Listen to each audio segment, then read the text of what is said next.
I apologize for the delay. If you could please rise and join me in the Pledge of Allegiance.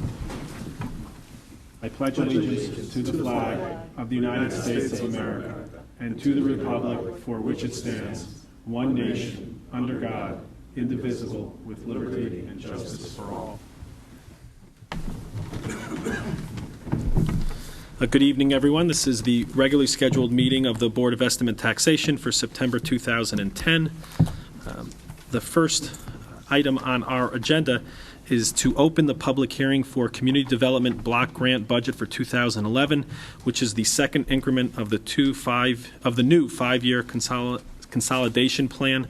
Is there a motion to open up that public hearing? So moved. Moved by Mr. Raymer, second by Mr. Mason.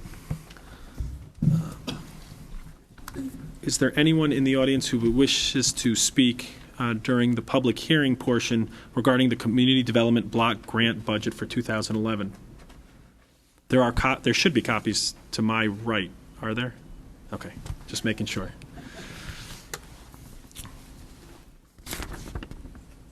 Is there a motion to hold the public hearing open until after the acceptance of the Treasurer's report to give individuals time who might not have been able to make it here on time that wish to speak the opportunity to speak?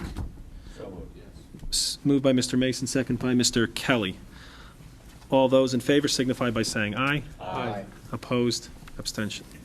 Okay. We are short a few tonight.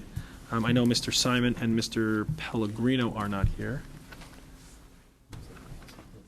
Ms. Tarkington is taking over and assuming the role of clerk tonight, so I thank Ms. Tarkington for doing that. There were a lot of applicants for that position. She went out. She won. Okay. With the keeping the public hearing open for the Community Development Block Grant, we'll also keep open CD2 then until such time. So CD3 now comes before us as a non-routine application. Mr. Mason, the chair of our Budget Committee.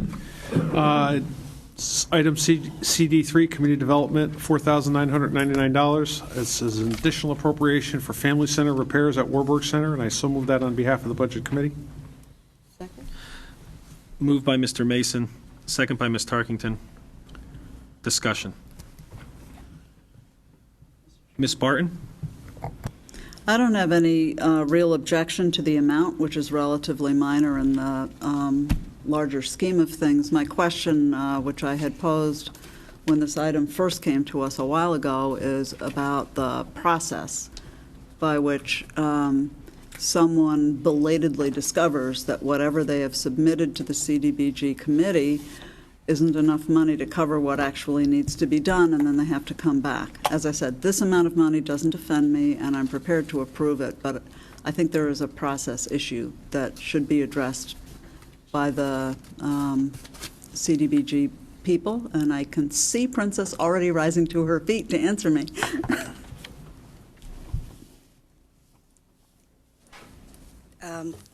Well, good evening.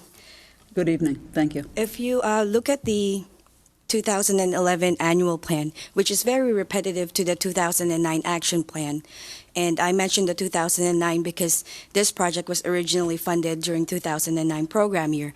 We have reserved some money, which we anticipate to receive from HUD under contingency, and if you look at the way that specific contingency line item is specified, it's for any project that goes over budget and may need additional funding. So in the case where we receive more money than what we anticipated, that money goes into that contingency line item, which we can then draw down from. So we Pending, of have the course, money, local. but that doesn't answer the question of why people did not understand what this project entailed and budget for it appropriately. Because the original project that we budgeted for was for the cabinets in all the 7 classrooms and the central kitchen, and this is for the floor project. Right. Well, now we have a gap between our new cabinets and the floor, Yes, which the existing flooring. you would and the new think cabinet. someone would have known, but they didn't. And they're fixing 4 out of how many classrooms? Out of the CDBG money that they're requesting, out of the 7 classrooms and the central kitchen. So Fixing- 4 out of 8 rooms. 4 out of 8 rooms. And what's happening with the others? They're asking for, or the family centers applied for a grant from a foundation, a local foundation, I believe. Local foundation, and as soon as they get that money, they will be moving forward into completing that project. So it's expected that that money will come and the entire project will be completed, so whatever safety concern they're raising will not be still in place for the other 50% of the That's rooms? what I was told, correct. Okay, thank you. Further discussion? Thank At the Budget Committee, we did seek a response to the RTM question regarding whether or not we can simply patch some vinyl or figure out a solution for the gap as opposed to the work that needs to be done in terms of replacing or to act as a quicker or temporary fix. And the Community Development Administrator has produced a document that you should all have now with a letter from the contractor. Are there any questions regarding that? Okay. It came by email, that's it. That and the attachment. Hearing none. All those in favor of CD3 signify by saying aye. Aye. Opposed? Abstentions? 10-0-0. Okay. IT1 comes now before us. Mr. Mason. Information technology, the release of conditions for IT strategy and interdepartmental projects, $108,000. I so move that on behalf of the Budget Committee. Moved by Mr. Mason, Second. second by Ms. Tarkington. Discussion. Mr. Mason. This is an item that stems back to our budget from last year, and the Budget Committee and then the full BET had put a condition on the IT department for the ongoing strategic plan of the department, how it's meeting its goals. The IT director and town administrator had met before us, and we had a lengthy discussion on this, which has led to further information, which I think everybody has in their package that we have tonight, going from the 2007, including information that works all the way up to a plan that ends in the next year coming. Our vote was 3 in favor of the release and 1 against at the committee, awaiting more information on this report. The department, obviously, as you can see, has worked on this, and I think that this will be the lead up towards the budget deliberations in February for the overall plan of action for the department. You should also have in front of you the status report to the BET regarding this subject to release by our IT director and town administrator, who are both here tonight. There we are. Let me start by asking our IT director on page 3 of the report, and if you could come up to the dais. On page 3, under a heading, Status of Ongoing IT Strategies, it was based on the Blum-Shapiro report of 2007, which was provided to the Budget Committee and to the BET last week. You show fiscal year 08 to fiscal year 11, phase 2. Mm-hmm. So I was wondering, do you consider the strategic technology plan of 07 to be completed or finished or obsolete by fiscal year 11, or is this just as a result of the plan that you're showing us here today? And then when you show phase 2, are there other phases, and if so, what are they, and when do you expect those phases to be completed? Yeah, phase 2 made a reference to the phase 1 that was provided by the same company, Bloom Shapiro Consultant, and the phase 1 was covering like 2003-2006 time frame. So we completed phase 1, then we commissioned the same company to create the phase 2, like continuation of phase 1, which is supposed to cover 08-11 fiscal years. So we're basically at the end of the phase 2 of the entire plan. Each plan usually covers like 3.5 years. This is what it's reference to. So we're, by the next fiscal year, supposed to finish it up. And then I was hoping we can commission it again and have a phase 3, which will cover another 3 years. Okay, we're in fiscal year 11 now, so you anticipate completing all of the plans and recommendations in the 2007 Blum-Shapiro report? Yes. Whatever could be accomplished. So then in the current fiscal year, is there money allocated for a Bloom-Shapiro report for what would be considered Phase 3? Not yet. I was planning to submit a request for upcoming fiscal year to commission them next fiscal year for this report. Okay, so if the plan is commissioned for during fiscal year 11-12, then that plan will commence in fiscal year 12-13? Usually it takes about 5 months to complete it based on the previous experience, so it might be like in the middle of the fiscal year. So it doesn't mean we'll stop working. We have plenty of things to do. And how much does that report? It costs 100,000.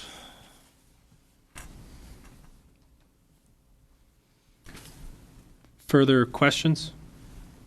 Mr. Finger.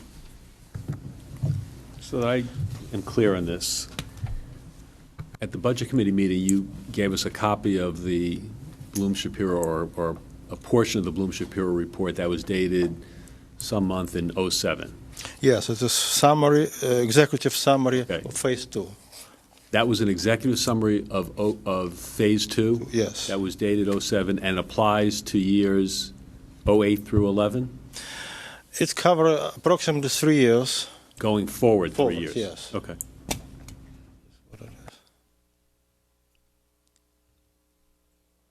Further questions? I think the report certainly goes a long way in addressing the concerns of the Budget Committee initially when they put the condition on back in February. I think that same conversation will take place again in February, at which time, working with the town administrator, I think the BET will be looking for the goals and measurements and exactly what we will be asking Bloom-Shapiro to do for us in terms of Phase 3. Especially if there's a request for $100,000 to do this Phase 3. So I think one of the points that have come out of this discussion, which is good, is that one that we're looking at doing another Blum-Shapiro report and helping the town address what its strategic vision is in the next sort of 3-4 years out, whatever that may be. So I think that's some useful information. Yes. Further discussion? Okay, Thank you. Thank you.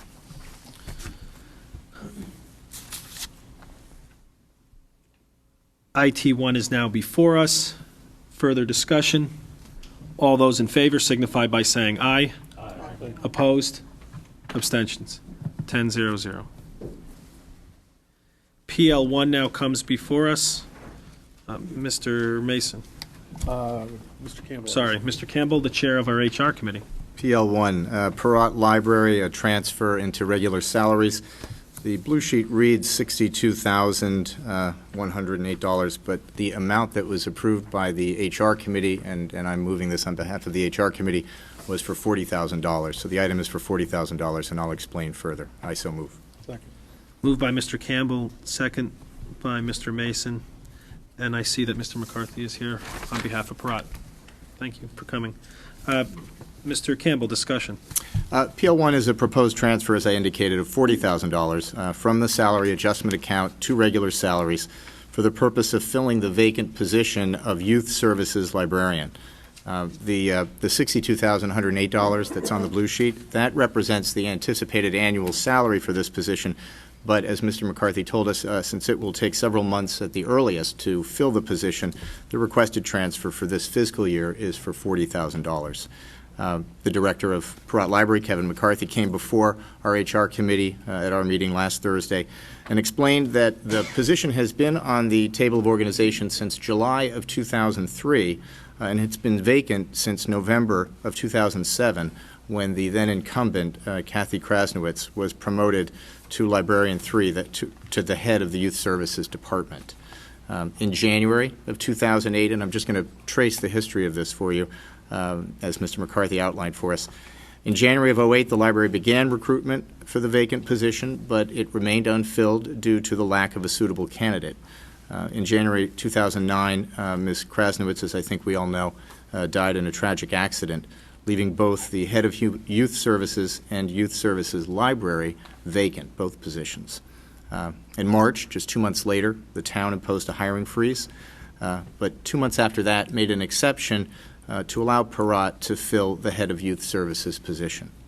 So at this time, Mr. McCarthy explained to the HR committee, the demand for youth services at Parat Library is intense, and he has 43 Greenwich children right now who are currently on waiting lists for openings in children's programs, and school visits have been cut back, school visits to promote reading.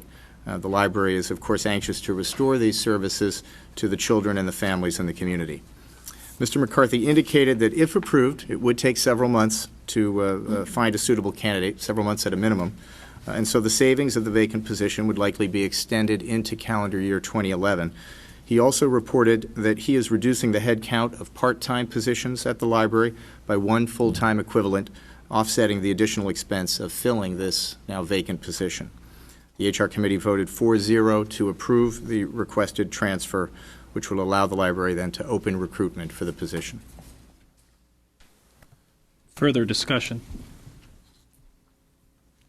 I think it's important to note at this time, one, that this item and the next are part of the positions that we withheld funding or placed it into the fixed charges accounts. That's why it's considered a transfer. The money has been appropriated through the annual budget process, but the money has been set aside over in fixed charges. And we made a policy decision early on that all of these matters would be non-routine to make sure that the public was aware that we were scrutinizing these positions as they would come forward. But it's also an important time, I think, and appropriate at this point to mention that although the report dated, I think the last one was end of August, that by now I am pleased to report that the retirement incentive program that in part formed the basis of the 17 vacant positions at the very least has broken even, and that is including the sick and vacation payouts. And so now we're in the savings arena, even on a cash flow basis. And I think that's important for the public to be aware of, that based on the analysis and I think the cross-checking by the finance department, that we're now into territory of saving money even with the payouts. Certainly the soft costs and the wisdom of the people who had left will be difficult to replace, but we're in the process of doing that with some of these hires. And now every day that goes by, we are saving money as a result of that program. And so I think that's an important milestone that we should talk about and discuss. Further discussion on this PL1 item. All those in favor signify by saying aye. Aye. Opposed? Abstention? 10-0-0. PR1 now comes before us. Our HR Chair, Jim Campbell. PR1, Parks and Recreation Department. This, again, a transfer from the salary adjustment account into regular salaries for $79,759. I so move on the part of the HR Committee. Moved by Mr. Campbell. Second by Mr. Mason. Mr. Campbell, discussion? As I said, PR1 is a proposed transfer from salary adjustment to regular salaries for purposes of filling the vacant position of Superintendent of Marine Facilities and Operations. The Director of Parks and Recreation, who's here this evening, Joe Siciliano, came before our committee at our meeting last week, and he explained that this position is authorized directly in Section 79 of our town charter and has been vacant for over a year since the retirement at the end of August 2009 of the previous superintendent, Frederick Walters.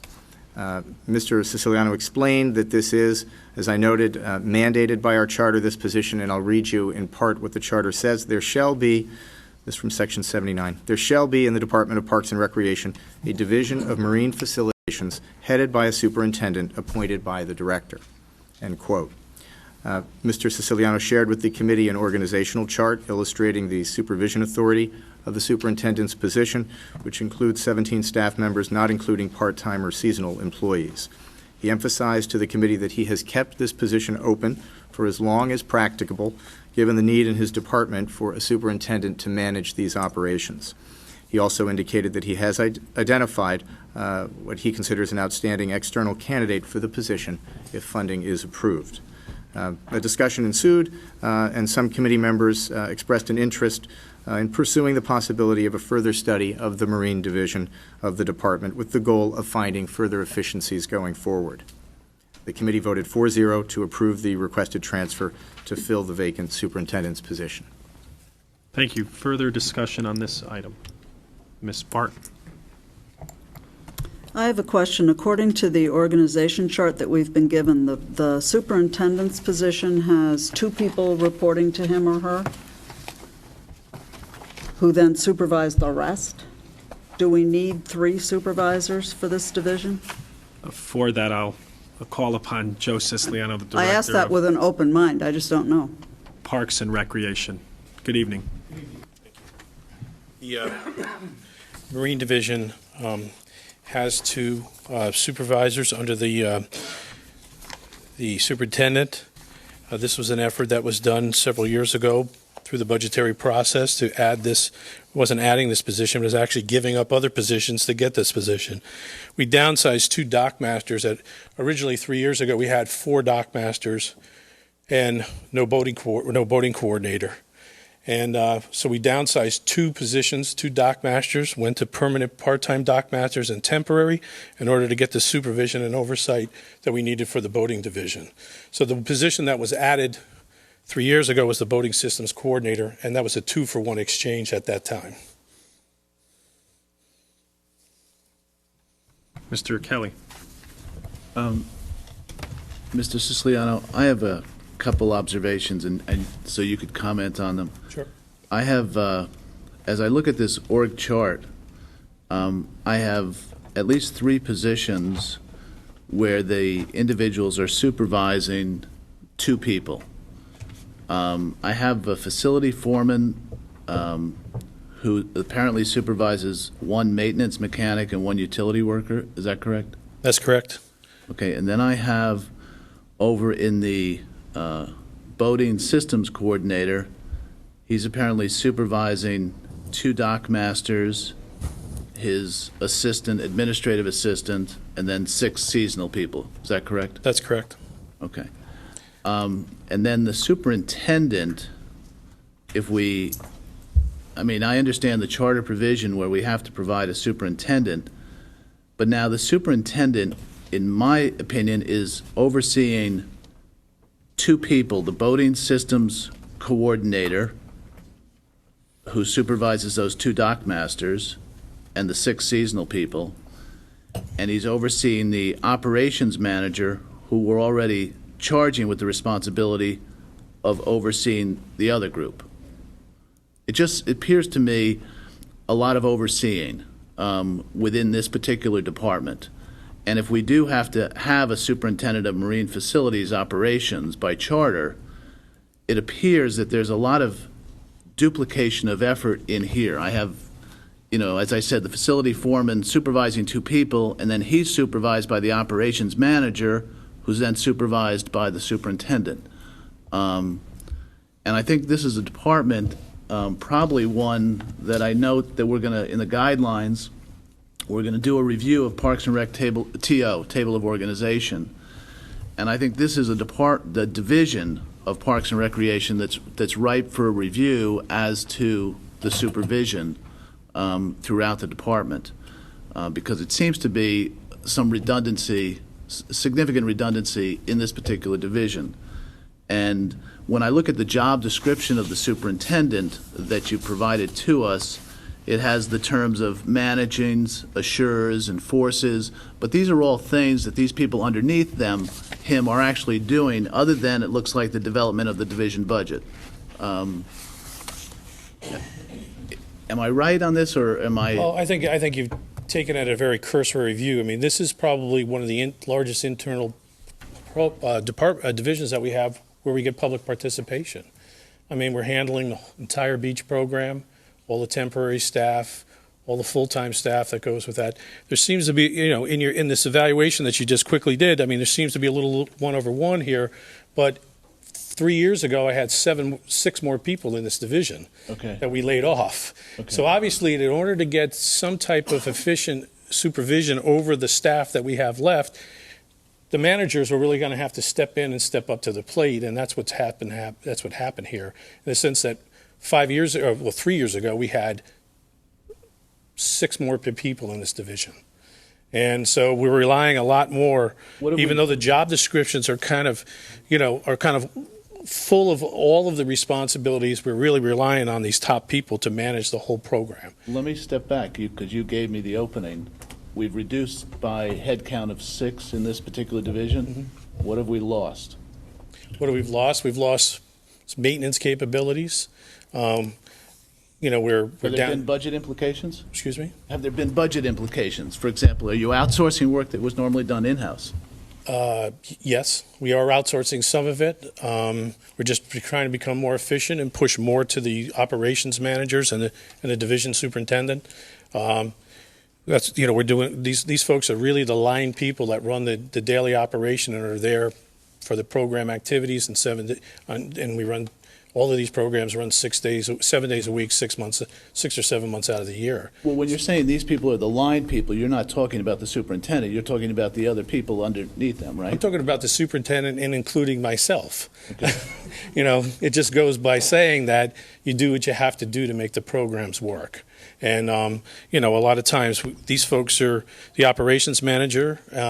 We rely on them for weekend reports into Greenwich to make sure that the programs that we're running 7 days a week are operating. So it's just not a managerial position. They're there on the ground doing what is necessary to make both of these things run.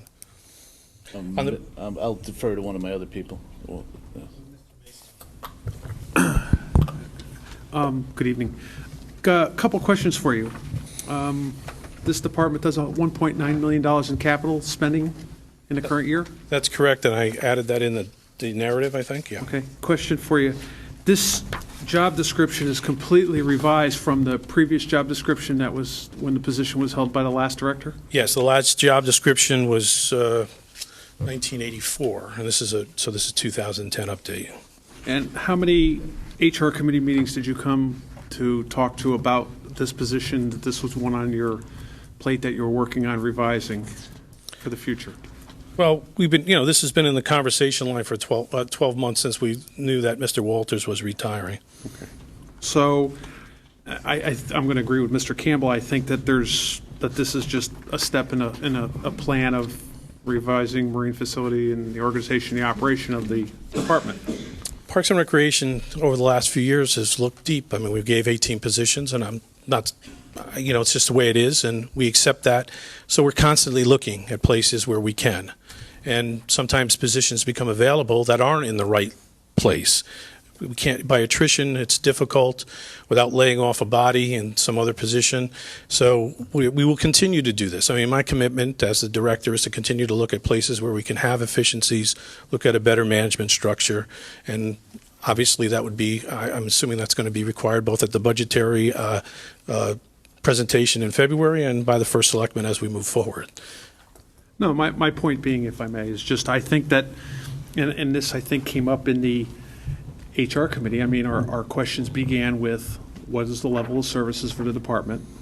Are we trying to maintain the current level of services or reduce? We're looking at our capital. We're looking at some of the projects. You had a dredging project last year, and I think as we move forward, and I'll leave it to Mr. Campbell if he wants, I think that this is the step up today, and I think as we move forward, we're looking towards even more efficiencies and, potential departmental reorganizations.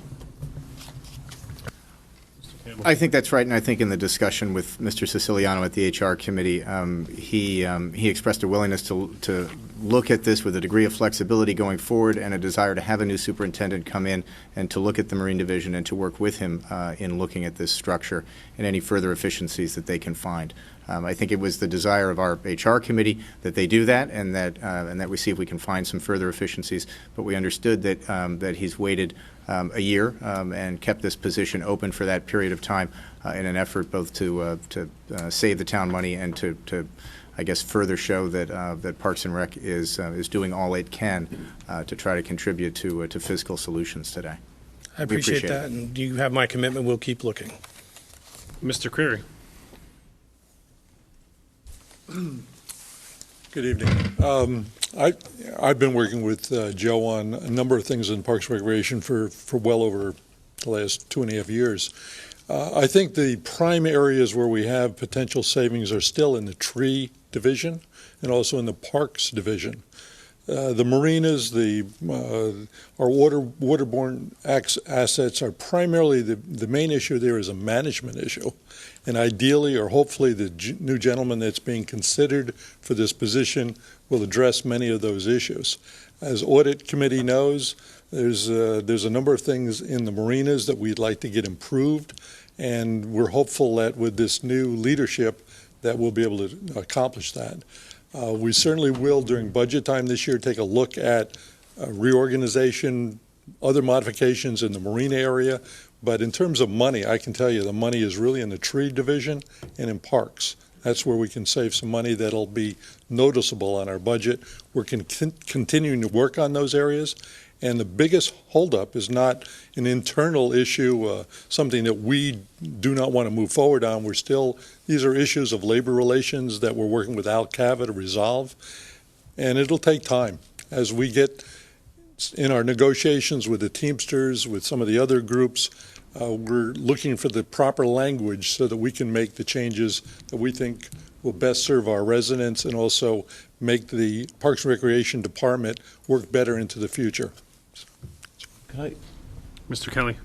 Mr. Creary, could I just ask you a follow-up? Did I just hear you say that you're open to looking at further savings in that Marine Division? Yeah, I think once we have the new gentleman in this leadership position, we're going to ask him for his advice, his recommendations, his thoughts, because he will be there day to day. I only get a little bit of involvement. Joe gets much more than I do.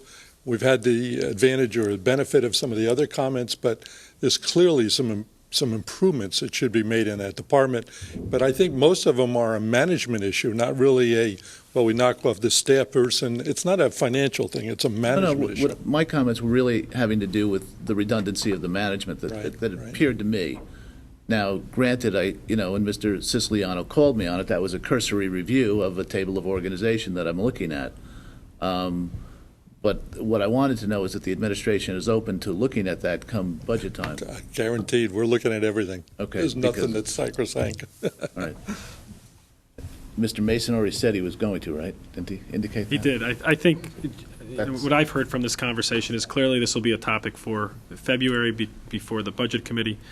Mr. Creary has indicated that. Mr. Siciliano has indicated his willingness to look at that, and we have 3 of the 4 members of the Budget Committee here, so I think we're all on the same page. So if we're not on that same page in February, you can all remind me of this meeting, and we can go back and look at the tape. Thank you very much, Mr. Chairman. Further discussion on PR1. All those in favor signify by saying aye. Aye. Opposed? Abstention? 10-0-0. Thank you. PW4 now comes before us. Mr. Mason, Chair of our Budget Committee. This is under Department of Public Works. This is a release of conditions, and it's labeled North Street Animal Shelter. It's attached to the Animal Shelter project, and it's a release of $100,000. I so move it on behalf of the Budget Committee. Moved by Mr. Mason, Second. second by Ms. Tarkington. Discussion. Mr. Mason. This is an appropriation. As you know, we're working on the replacement animal shelter, the fire training center, and a Parks and Recreation building up on North Street. This is an item that we had as a release of condition for the demolition and potential cost overruns on the old animal shelter down in Bruce Park.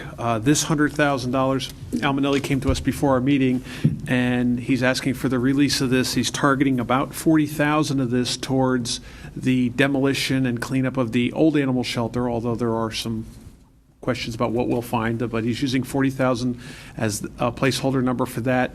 An additional $20,000 he's using for some of the final ends on the construction on the new animal shelter, some of the equipment and furnishings, and that'll leave us with a slight balance, and if it's not spent, we'll lapse it at the end of the year. Our committee took this up and had a discussion. There's always been some question on this as to an agreement that was made with the Friends of the Bruce Museum, applying for a grant for potential reimbursement of cleaning up the old animal shelter. As you know, we did enter into an agreement with the museum for a, well, I'll call a grant from them towards the completion of our new shelter, which is, I believe, in year 3. They've been making a contribution to that project, and I believe they have 2 more years to go, and everything's been okay there. So our committee voted in favor of this release. I believe our vote was 3 in favor, 1 against, and thank you. Thank you, Mr. Mason. I just want to go back and have read the condition just so that everybody understands what the condition is on this matter. So this is subject to release. This was at the budget book. Subject to release by the Board of Estimate Taxation upon receipt and acceptance of a report from the Finance Department that addresses whether state grants are available to fund the demolition of the vacated animal shelter on the Bruce Museum grounds. And I know Peter Sutton is here from the Bruce Museum. Thank you very much for coming here today. So, but let me ask Peter Mynarski this question, because there seemed to be maybe a disconnect between what the BET was looking for and exactly what is available. So on one side of the equation was that members of the BET were looking for the Bruce to actually pay for out of whatever funds they have for the demolition, but that's not necessarily what this subject to release says. This really goes to whether or not any grants are available that could be applied for by the Bruce or by the town, let's just say any external entity, to be able to help finance the demolition of the animal shelter.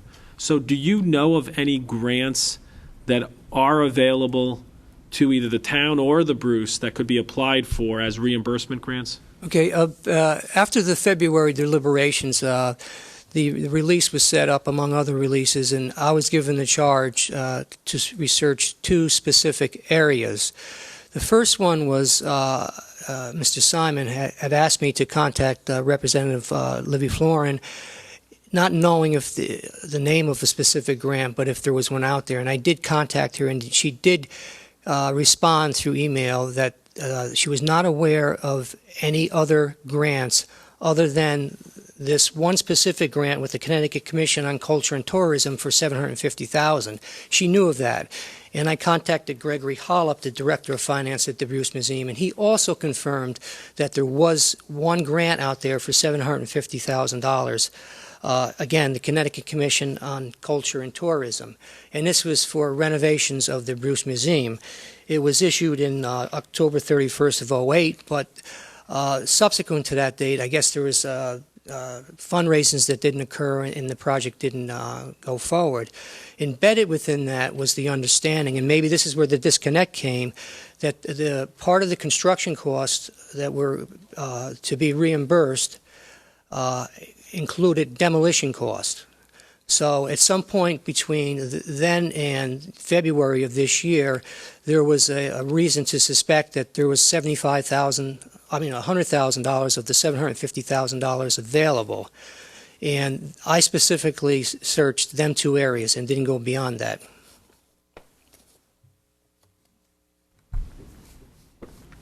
Crystal clear, right?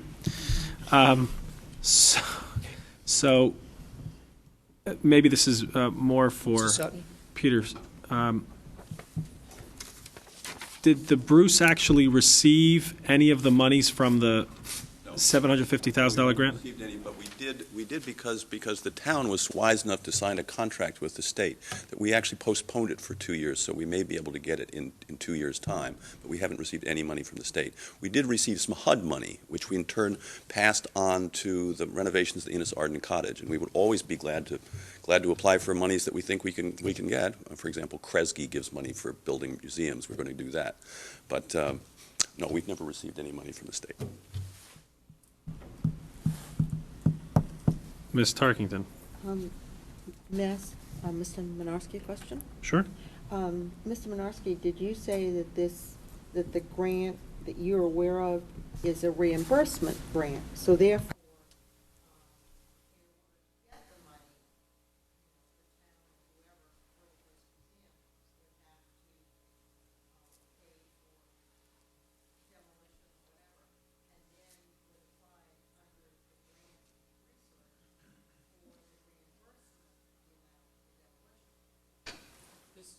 Again, this is, yes, a reimbursement grant. And if I misspoke, I didn't mean to say that we got any monies. We definitely didn't get any monies because this grant had expired on June 30th this year, and Dustin in the first selectman's office actually applied for an extension of this. So we haven't received any monies. And it is, yes, Mrs. Tarkington, it's a reimbursement.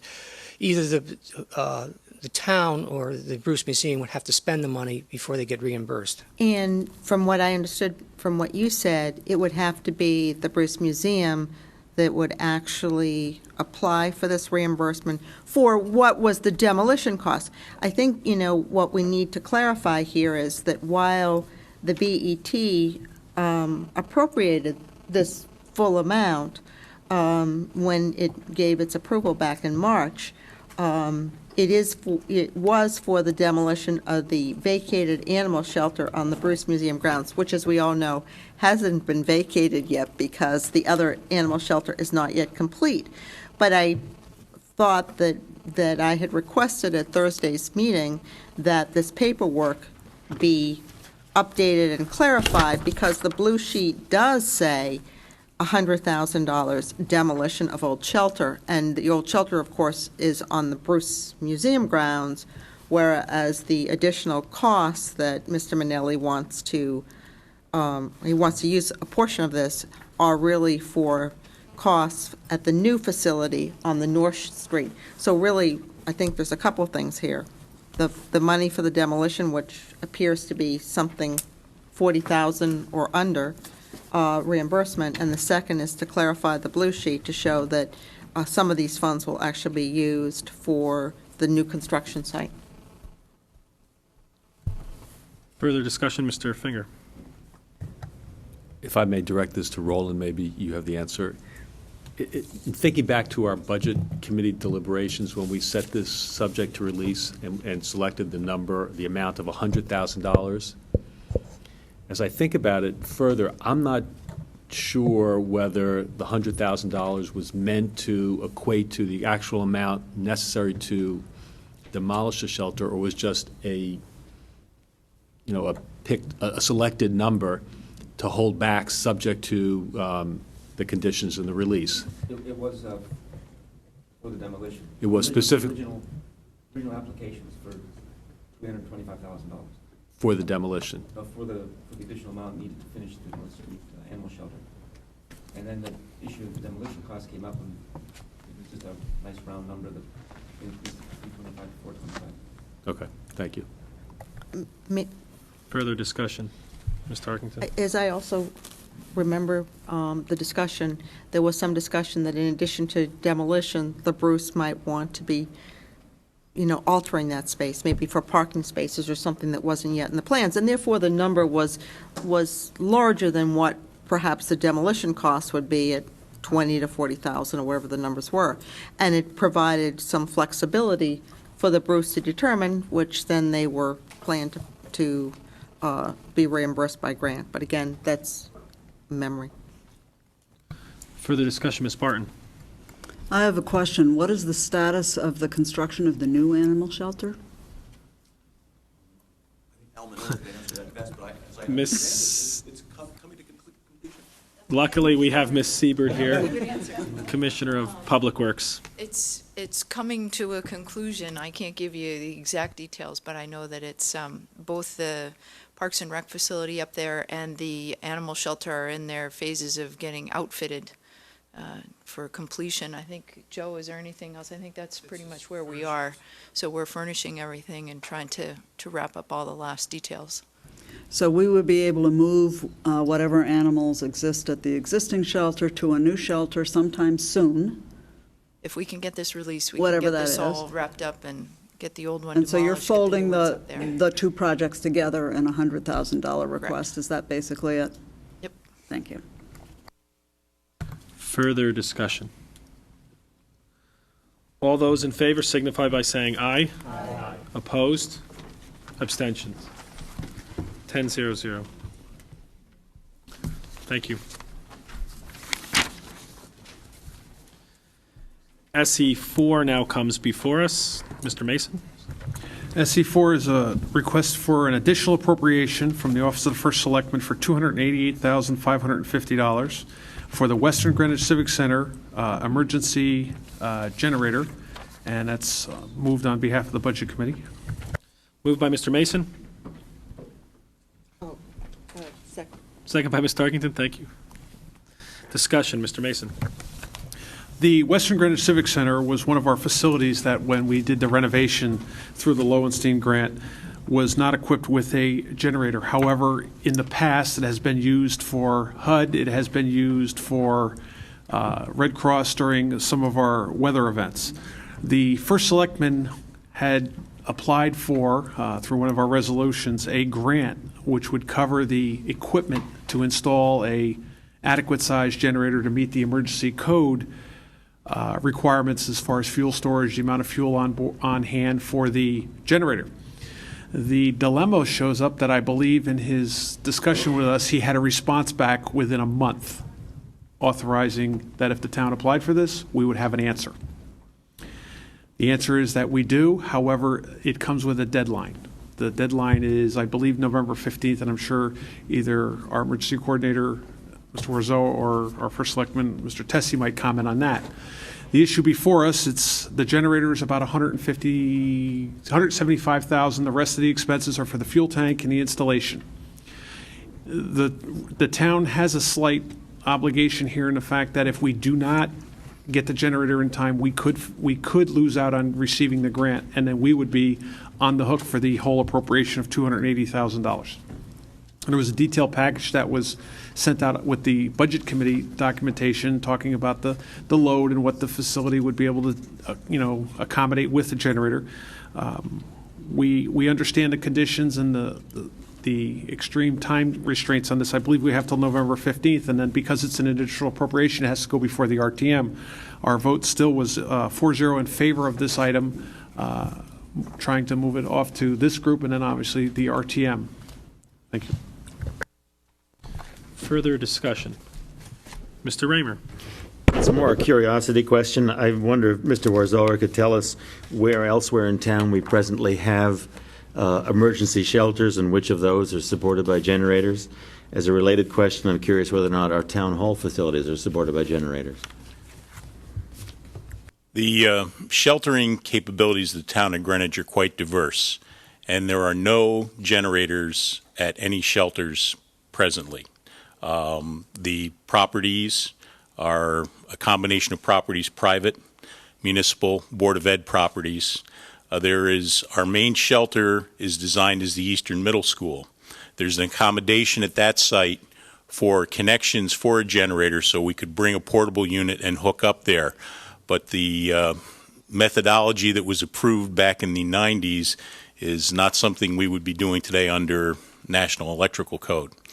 There's at the lower Parkway School on Lower Cross Road, there is a more robust connection for the same type of a thing that meets those codes. As far as this building goes, the area of the building you are in is one of the few areas that is generated with the generator that's outside. It runs IT, runs this room, runs several bathrooms, air handling units, some of the lighting packages, and some of the elevators. The objective of that is to use this room, which is the Emergency Operations Center, also for a Continuity Government Center. And we did that last August when we had a microburst and we lost all the power lines in front of Town Hall. So we know that works. We know that is effective. As far as the Western Greenwich Civic Center, that building being the most handicapped accessible, ADA compliant building in Public Works' inventory, putting a generator there makes perfect sense. The Red Cross, who does our sheltering surveys of our facilities, is in complete agreement that this is absolutely the way for the town to go. And I can tell you, with this particular grant, we're using 2006 monies that the feds are taking back by the end of the year if the state of Connecticut does not move forward with this. But there are going to be other opportunities. We've had some initial discussions with the Board of Ed that should this move forward, we'd be using the normal CIP process, putting stuff in the budget, and if we're successful in another grant application, we'd be looking at the same approach. Does that answer your question? Thank you. Further question? What's the useful life of one of these generators?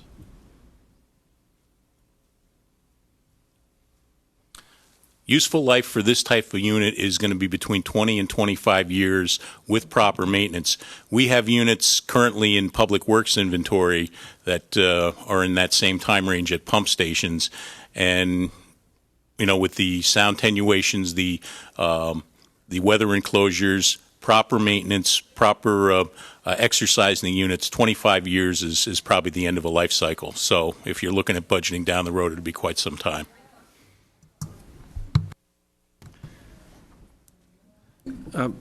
Mr. Clark, we normally don't invite public comment, but this matter is up for RTM discussion, so... as a point of information, is that the same as item 6 on the call?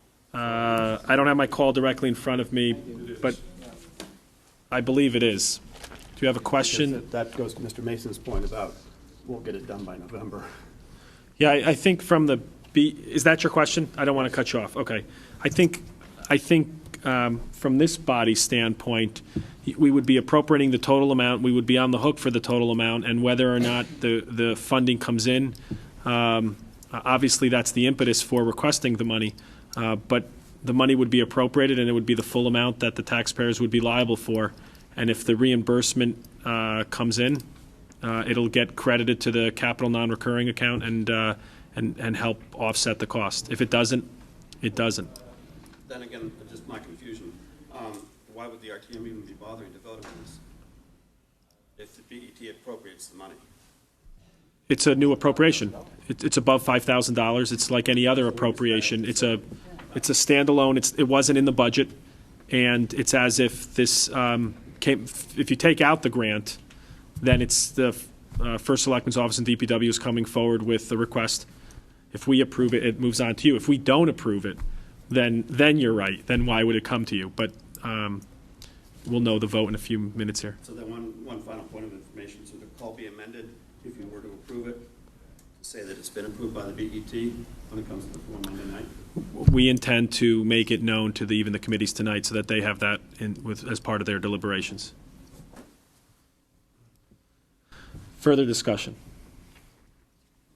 All those in favor of SC4 signify by saying aye. Aye. Opposed? Abstention. 10-0-0. Okay, the routine applications now come before us. Madam Clerk.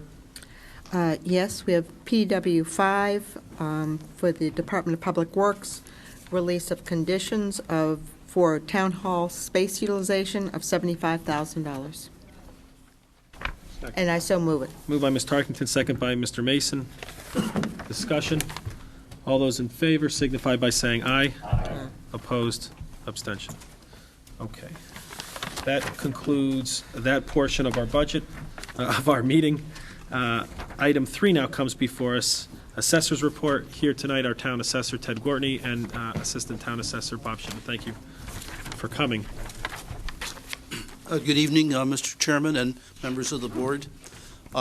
Pleased to report that we're making great progress on the revaluation and the completion of the 2010 grand list. You have my report. I'll be glad to answer any questions. Questions for the assessor? If you could walk through, this is starting to become crunch time on the reval process. If you can walk us through some of the timeline. I know some of it's in your report, but I think it's also important as the wizard is taping the show, and so it's important for it to get out there with dates so that people generally get a sense about where we are and how the process moves along. First, I am asking you to allow me to proceed with asking the first selectman to grant a 30-day extension. The reason that we want a 30-day extension, and it's routine, is to allow a full 2 months for the informal hearings, and also to allow our appraisers the additional time to pick up new construction. So this is why we are asking you to authorize us to proceed to ask for a 30-day extension.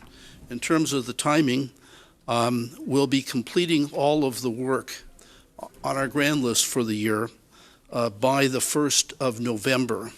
We'll be sending out notices to the public by the end of November. And we'll be holding informal public hearings during the months of December and January.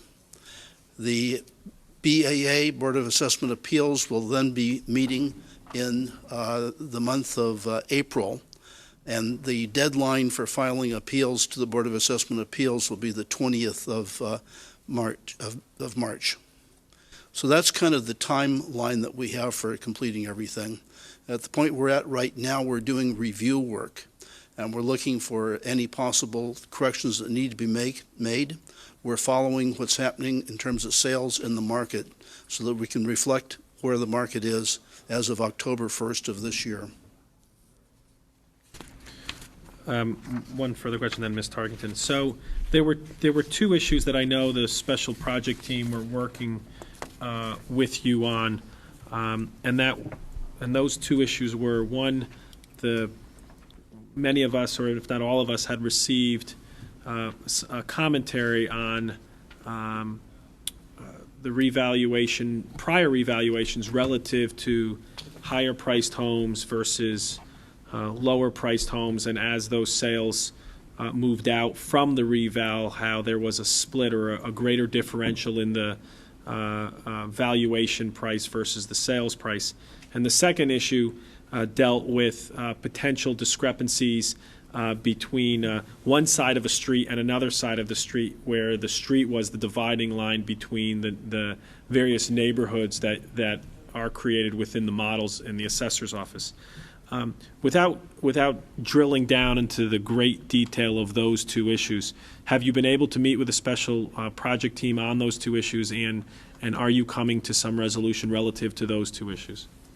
Yes, in fact, we had a meeting this morning at 8:30, and we discussed these issues at that meeting. And we have worked, put a lot of effort into ensuring that the assessments are fair between the different levels of values of property, so that the houses that are in the lower categories will not be assessed higher as a percentage than the houses that are in the highest possible category. And we've put a lot of attention into accomplishing that. In terms of having to have neighborhood boundaries, you have to draw a line at some point. It's unfortunate that sometimes a line goes right down a street, and you may have a difference in value from one side of the street to the other. But no matter, we have not figured out any way of avoiding drawing these lines. Even though we have studied alternatives, none of them have proved to be workable. Ms. Tarkington. Mine was not a question, but really, I wanted to clarify something, Ted. You had asked that Bill and I, the team that's been working with you, about the 30-day extension. We felt that the extension was valuable because the date of the revaluation remains October 1st. It just gives the department an additional 30 days to complete the work, say building permits that have just come in the last couple of weeks prior to October 1st, to maximize the amount. To make sure it's really fair and as of October 1. It seemed to be a very an advantage for everyone involved, that you would have the maximum amount of time to complete the most accurate reval as of October 1st. So the date hasn't changed. It's just giving you the department an additional 30 days to complete its work and make sure that it's precise and accurate. Yes. And fair. Yes, and to pick up new value, there is new construction going on, and this additional time will allow us to put more time into picking up the new construction. Ms. Spartan? If we did not agree to a 30-day extension, what would happen to all of that incremental value that you hope to capture? Would it wait until next year? To some degree, it would wait till next year. In some cases, we would be able to do some estimates and put some of the value on, but certainly we would like to get on as much as possible this year. Ms. Tarkington? I want to make it very clear to our board that I believe that Mr. Finger and I both strongly support this 30-day extension. We think it adds value. Steve? Yeah, I'm prepared to rest on the recommendation of the special hold on. project team. I think it's important. That's why we have them. Hold on. Mr. Finger and then Ms. Spartan. I'm done. Ted, if I'm not mistaken, the 30 days that you're requesting is allowed under the existing statutes. Yes, it is. Spartan and then Mr. Raymer. I think my remarks were already heard. I'm prepared to rest on the recommendation of the special project team that's been meeting with the assessor's office on this question. I was just questioning why we need an extension in order to capture value that we routinely capture every year. And if it's just a question of it being postponed for a year, well, then it makes sense to have an extension and capture it this year. It just means that we won't get as much next year. Mr. Raymer. Yeah, well, there was an additional point as well. It was not just the recapturing of the recent improvements or a question of Mr. Gwartney's department completing its work. But I think the fact that you have an opportunity there, an extra 30 days in which to meet with some of the concerned public, gives you some input from the public. And in the process of that, you may discover other things, fine-tuning that you can do that help to remove some of the bugs from the system. And so I think for a number of reasons, for me as a single member of this board, the 30 days makes sense. Further questions, whether it's on the reval or just the report overall? Mr. Finger. This is not on the reval, it's on the report. I just want to, Ted, draw your attention just for a clarification on your item number 2, revaluation progress report. The last sentence, you have written here, there have been 75 residential sales through July. I think the more accurate, or the accurate statement is there have been 75 residential sales in July. We've had over 300 sales in calendar year through July. So I don't want anybody to misinterpret this. Thank you. Further comment? All right, so first, before we approve the report, because it's nice to see it delineated in our minutes, and I know on certain other things with respect to the Assessor's Department, we have a tendency to approve a report and then infer from the report some years later that we approve the action that was taking place in there. Ms. Barton has had the pleasure of discussing such an item with me previously. Is there a motion then to request that the assessor seek approval from the first selectman for a 30-day extension? I so move that. Moved by Ms. Tarkington, second by Mr. Finger. Further discussion on that point? All those in favor signify by saying aye. Aye. Opposed? Abstention. 10-0-0. Okay, so is there a motion to approve the assessor's report? Move that too. Moved by Ms. Tarkington, second by Mr. Finger. All those in favor signify by saying aye. Aye. Opposed? Abstention. 10-0-0. Thank you. Thank you.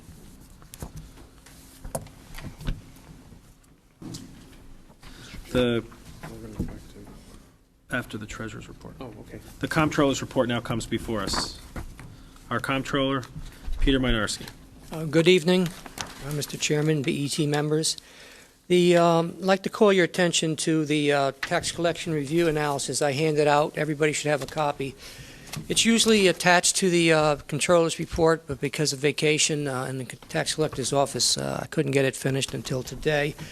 It's significant because if you could look at the document in the upper right, the first 2 months of the year, the fiscal year 11, the last three columns. One of the things that was different this year than any other year was the fact that tax bills went out very late. I think the bulk of them went around July 23rd, and there was an extension to August 23rd, if I have the days correct.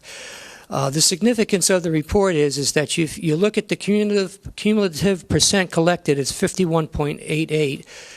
Compared to all the previous years, it's higher. So the good news is that we did catch up and collect the normal amount that we normally do for that period. Using that as a segue to go back to the controller's report, listed in the on the treasurer's report in the cash flow analysis, and I believe it's page 3. There's a reference.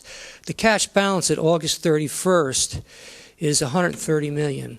Approximately $130.2 million. That's significant because it's over $25 million higher than August 31st last year. Reason number one is from June 30th to June 30th went up over $16 million. That's the unwinding of the pay-as-you-go. And secondly, the tax collections, we had a very good collection period, which amounted to over $9 million to make up the $25 million. This was the area we were most vulnerable in January when we went out to credit reviews, especially with Moody's.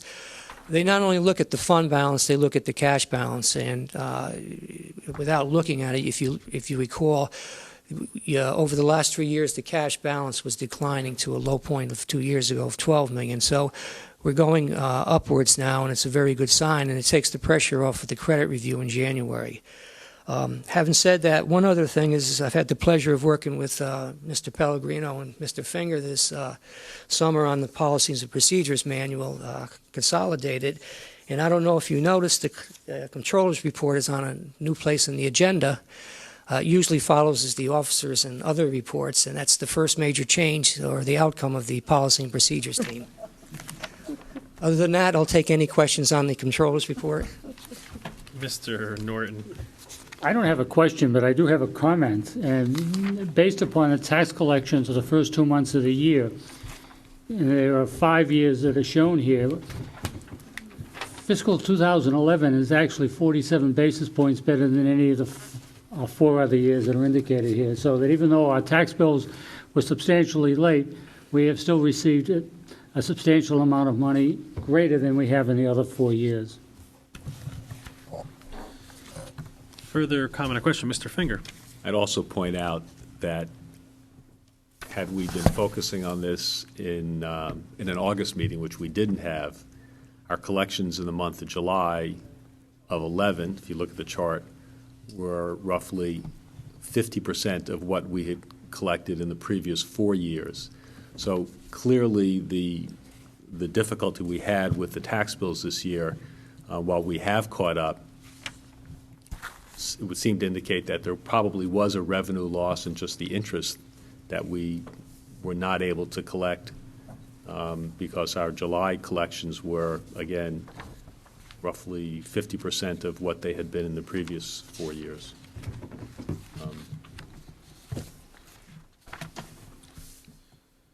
Fair enough. Mr. Campbell. Not to beat a dead horse, but Where's that dead horse? interest rates being as low as they are and what the town is receiving, I think it would be a relatively de minimis amount of money that we're talking about. Exactly, yes. I mean, I'm sorry, there's a question. What might it be? Actually, we have been measuring them all along, and I can electronically send it to you. We do have that figure. The treasurer has been tracking it at the request of the chairman, so I could. I'll send it. Not to wait a month. I'll send it to you probably tomorrow. Or I meant the BET plural. Yes.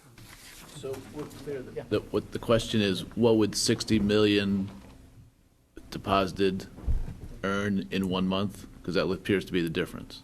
Well, is that the question? Yeah, you really have to look at the report because normally we get the major bulk of our collections at the end of July anyway. They'll come in like July 28, 29, 30, 31. They get the grace day, and I don't remember the first day of August. If, say, the first day of August is on Saturday, they get to Monday the 3rd. So it'd be, we're getting less than 50 basis points. So it would be one half of 1% divided by 12. Just real quickly, a loss of that on 60 million. But the report clearly it defines what the amount is. Okay. You're looking for a lost dollar amount, correct? Yeah, it sounds like it's a couple $100,000, right? No. No? What do you think, Mike? Sounds like thousands But of here, dollars. but hold on. So let's wait for the report. I think part of the issue here, though, is that you can't necessarily say it's a full month, because if it would normally have come in at the last week of July and it gets credited the first week of August, it might be 1 week Steve, of that amount. I don't disagree with any of this. I just think it's probably something that we should have an idea about what it was. And that's right. Peter give us. And during the summer months and in conversations with the comptroller, I asked the department to take a look at that. And so it seems like the report has been worked on, if not generated, and it'll be furnished to us. Mr. Chairman, I believe that the report that was distributed at the Budget Committee meeting showing the interest received for the first 2 months of the year, you can virtually calculate the differential between last year and this year. And I think we're only talking about really hundreds of dollars, not much more than that. Well, the number seems to be going down pretty soon. We're going to be talking about pennies. Listen, the comptroller said he was going to give us the report. We'll wait for the report. If you have further comments next month, the topic will be open for debate again. Further questions on the comptroller's report? Not to beat a dead horse. All those in favor of accepting? So moved. Oh, thank you. Mr. Norton moved, Ms. Tarkington seconded the comptroller's report. All those in favor? Aye. Opposed? Abstention? 10-0-0. Is there a motion to approve the treasurer's report? So moved. Moved by Mr. Norton. Second by Ms. Tarkington. All those in favor signify by saying aye. Aye. Opposed? Abstention? 10-0-0. All right, bear with me. We have come to Ms. Urfe's favorite portion of the meeting. She's been waiting around. I see that there, just so that everyone on sitting, watching from their living room or wherever notices this, there is absolutely nobody in our room. I have a feeling, or hopefully that's because the RTM is meeting and we're not going to take it personally. But Ms. Urfe, we really asked you to stay here just so that we had somebody to talk to this evening.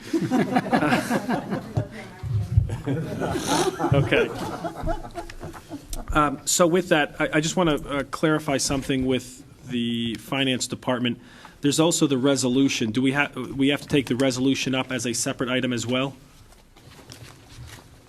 Yeah. Would it be safer to take up the resolution as, okay.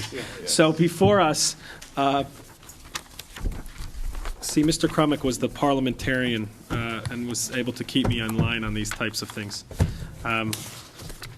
So there are two items essentially before us, both related. There's actual CD2, which is the approval to use, accept the appropriation, and then there's the resolution.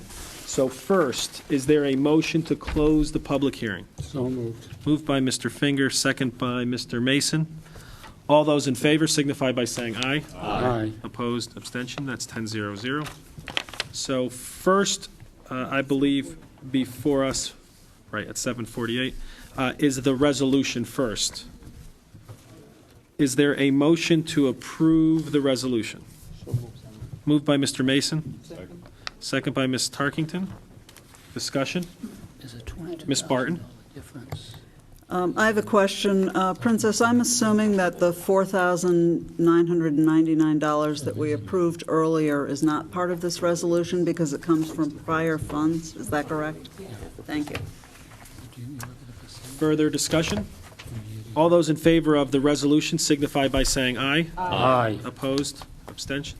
10-0-0. And for approval to use, CD2, further discussion? CD2 only. I don't have in my notes that somebody actually moved it, so moved by Mr. Mason. Is there a second? Second by Mr. Finger. Discussion on CD2. All those in favor signify by saying aye. Aye. Opposed? Abstention? 10-0-0. Thank you. Good night. Good night. Enjoy the rest of your evening. She's going to Well, committee. then you will enjoy it. Item 6 now comes before us. BET committees and special project team reports. You should have in front of you written reports from the Audit Committee, the Musical Instructional Space and Auditorium Building Committee reports, That's it. and then any other reports that wish to be commented on. Mr. Finger. If I may, policies and procedures is not on the list. Since Peter mentioned the work that Joe Pellegrino and I have been doing in conjunction with Peter and Elaine Brown, the assistant to the controller, I just want to clarify that we're focusing on issues that are a little bit more weighty than just the order of our agenda. We have met once a week since the first week in August, so we've had a total of 6 meetings, plus an additional meeting with the town attorney and one of the attorneys in that department on some legislative history questions that we have.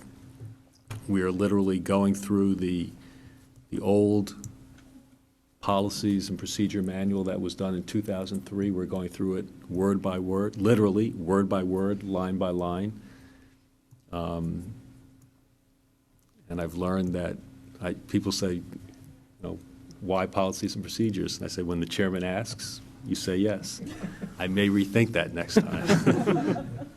But no, it's actually quite an interesting exercise, and I don't know when we'll finish. It's quite a lengthy document and a manual that we're putting together, and a handbook. When we do get to the point where the committee is satisfied with the progress and that we have a good working document, the plan would be to distribute copies to all the members of the BET for their comments, and then I'm sure from there we'll have opportunity to have many more meetings. Thank you. Thank you. Further comment, Ms. Barton. I have a question on the Musical Instructional Space and Auditorium Building Committee report for Mr. Kelly. There's reference to the application by Mr. Kroll to refer the municipal improvement finding to the full RTM, and it's unclear to me whether he is in favor or against.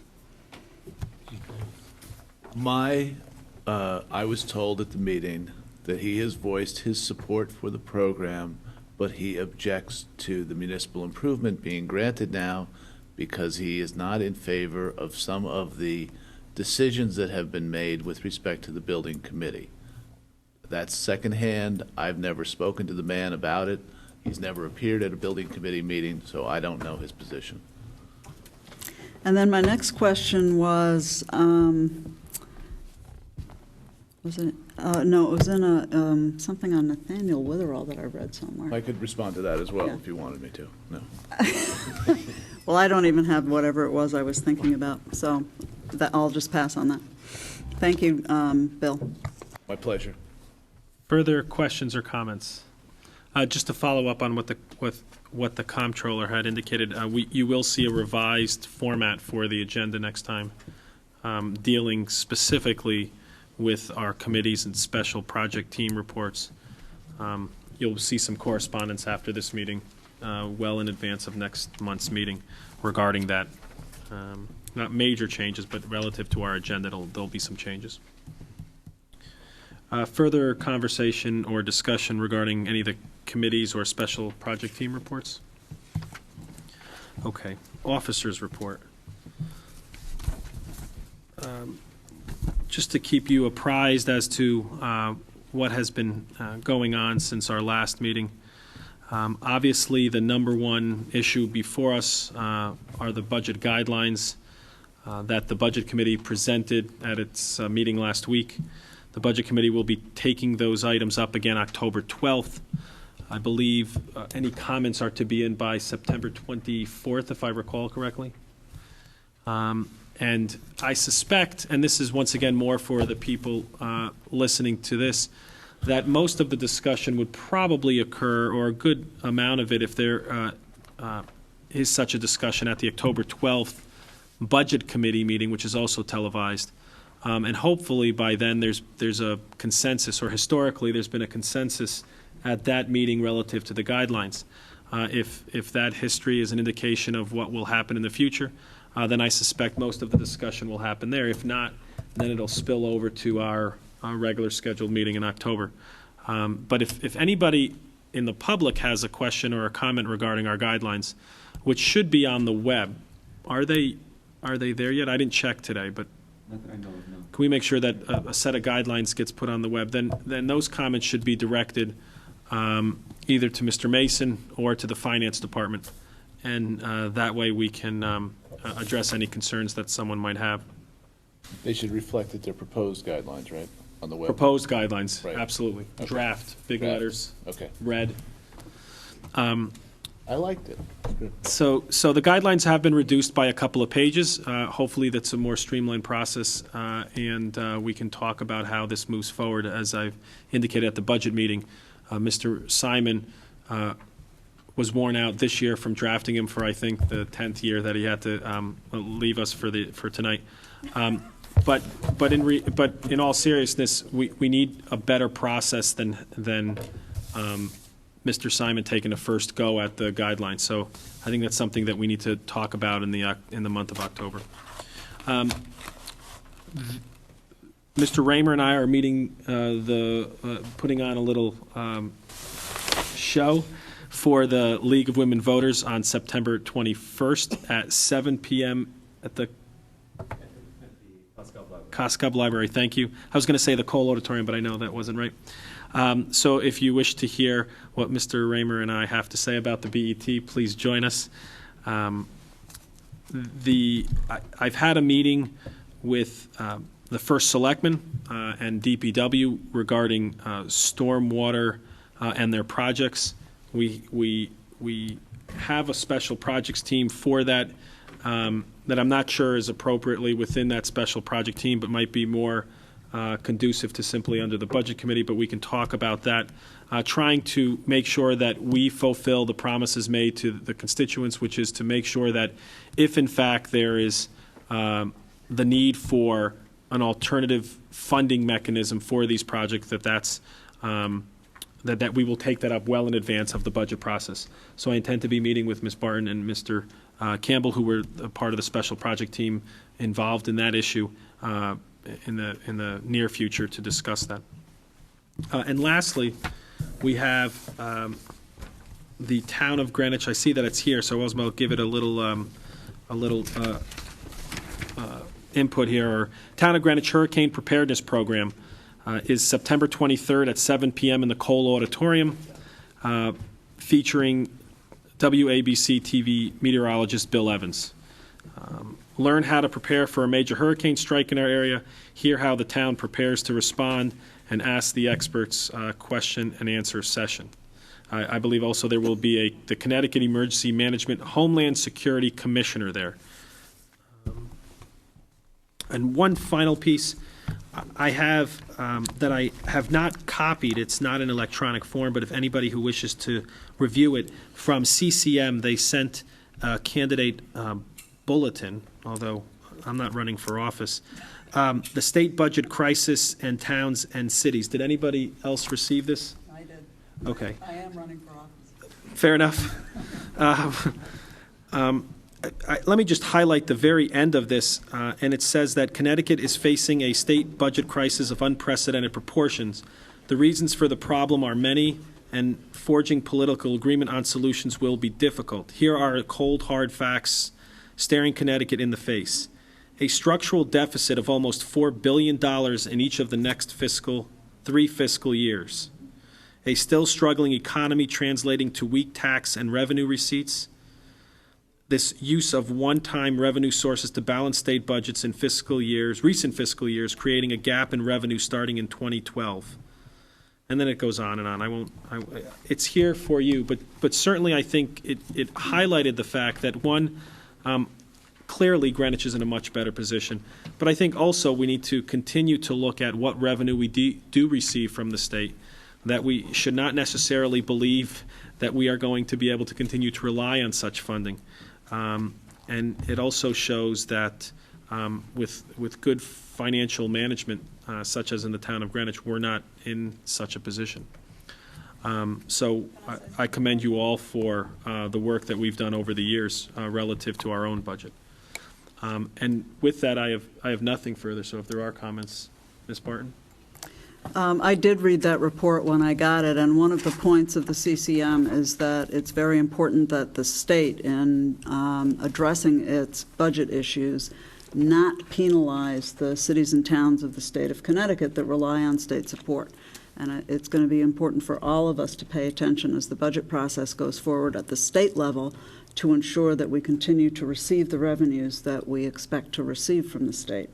And that's the message that this organization is presenting. It may not get its way, but that's something that we all have to keep an eye on. We rely on state revenues too. Further under the officer's report, old business, new business. Under new business, we're going to hold off on that BET calendar. I normally like to do that when we wrap up the budget committee agenda for the budget. Is there a reason why we would need to do it today as opposed to next month? Are other people going to get ahead of us? Yes, the latter. There was an email that went out about 3 or 4 weeks ago. Okay. Shocked on everybody, telling them to get your meetings in as quick as possible. All right.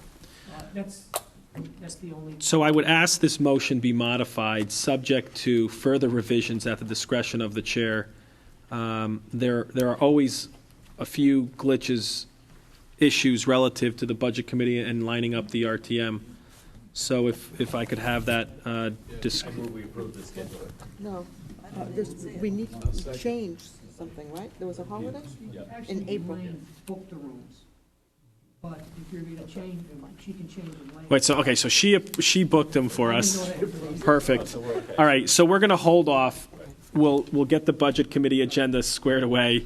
We'll get our scheduled, and then we'll go from there. Change in April, correct? Right. So we'll, in fact, send out a revised one for that, if it's not already in there. It was a September change, wasn't it? It was an April change. It was an April change. Okay. Once again, please pay attention to the agenda for next month's meeting, especially the budget committee, and I know I keep on going back to that, but that's a critical piece, and then this agenda. And if there are changes, we should try to get the room and then formalize it with a vote. Let's not wait around. So if you do have a question, there's a holiday that we missed or an RTM meeting that we're conflicting with, and you know about it, let us know sooner rather than later. Okay, but we'll formally vote on it in October. Mr. Kelly, on the calendar? No. Okay. Approval of the BET meeting minutes for July 19th, 2010. Is there a motion? Yes. By Mr. Kelly, second by Mr. Mason. All those in favor? Opposed? Abstention? 10-0-0. Mr. Kelly? Motion to adjourn. So moved.